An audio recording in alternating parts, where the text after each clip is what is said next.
April 16ஆம் திகதி. இன்றைய பதிவின் தலைப்பு அமைதியும் சகவாழ்வும்.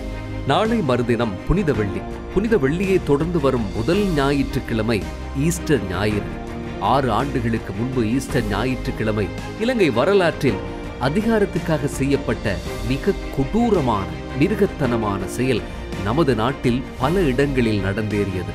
அது மதஸ்தலத்தில் கூடி அமைதியாக மத நடவடிக்கைகளில் ஈடுபட்ட 270க்கும் மேற்பட்டவர்களை கொன்று இன்னும் அதிகமானவர்களை நிரந்தர ஊனமுற்றவர்களாக மாற்றிய ஈஸ்டர் ஞாயிறு குண்டுவெடிப்பு. இந்த தாக்குதலால் நாம் அனைவரும் பாதிக்கப்பட்டோம். தாக்குதலில் உயிரிழந்தவர்கள் மற்றும் நிரந்தர ஊனமுற்றவர்கள் அவர்களில் முக்கியமானவர்கள். அவர்களின் பெற்றோருடன் தேவாலயத்துக்கு வந்த குழந்தைகள் உட்பட ஏராளமானோர் உள்ளனர். குடும்பத்தில் அனைவரும் இறந்து போய் நிரந்தர வலியுடன் வாழும் விதிக்காலான ஏராளமானோரும் உள்ளனர். இலங்கையின் ஒட்டுமொத்த முஸ்லிம் சமூகமும் கூட இந்த தாக்குதலுக்கு பிறகு கடுமையான ஆபத்துகளை எதிர்கொண்டது. அவர்களின் வணிகங்கள் சரிந்தன. ஆயிரக்கணக்கான வேலைகள் பறிபோனது. சமூகத்தில் மற்றவர்கள் அவர்களை எப்போதும் சந்தேகத்துடன் பார்க்கும் நிலை ஏற்பட்டது. ஏராளமானோர் அவ்வப்போது கைது செய்யப்பட்டனர். அவர்களின் பாரம்பரிய உடையை அகற்றும்படி அரசாங்கம் ஒரு சந்தர்ப்பத்தில் சுற்றறிக்கையையும் வெளியிடும் நிலை ஏற்பட்டது. நாட்டின் பொருளாதாரம், குறிப்பாக சுற்றுலா தொழில் சரிந்ததால் நாட்டின் அனைத்து குடிமக்களும் ஆபத்துக்குள்ளாகினர். 2022ஆம் ஆண்டில் ஏற்பட்ட பொருளாதார நெருக்கடி மற்றும் நாடு திவாலானதுக்கு இதுவரை பின்பற்றப்பட்ட தவறான பொருளாதார கொள்கை மற்றும் ஈஸ்டர் தாக்குதல் ஆகியவை முக்கிய காரணங்களாக இருந்தன. இவை அனைத்தும் சமூகத்தின் உள்காயங்களாக என்றென்றும் நிலைத்திருக்கின்றன. சில விஷயங்களை குணப்படுத்த முடியாது, ஆனால் அந்த காயங்களை இன்னும் பெரிதுபடுத்தாமல் இருந்திருக்க முடியும்.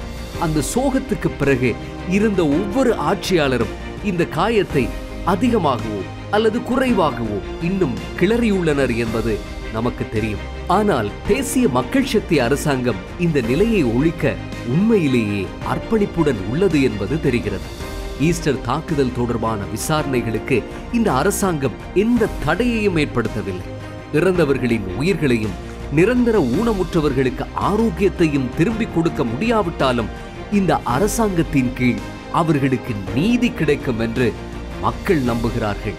அதேபோல் முஸ்லிம் மக்கள் உட்பட அனைத்து சமூக குழுக்களிடையே அமைதி மற்றும் சகவாழ்வை பராமரிக்க அரசாங்கம் அர்ப்பணிப்புடன் உள்ளது. இப்போது மீண்டும் குறுகிய அரசியல் ஆதாயங்களுக்காக முஸ்லிம் மக்களிடையே இனவாதத்தை பரப்ப பல்வேறு தோல்வியடைந்த அரசியல்வாதிகள் செயல்படுகிறார்கள் என்பது தெரிகிறது.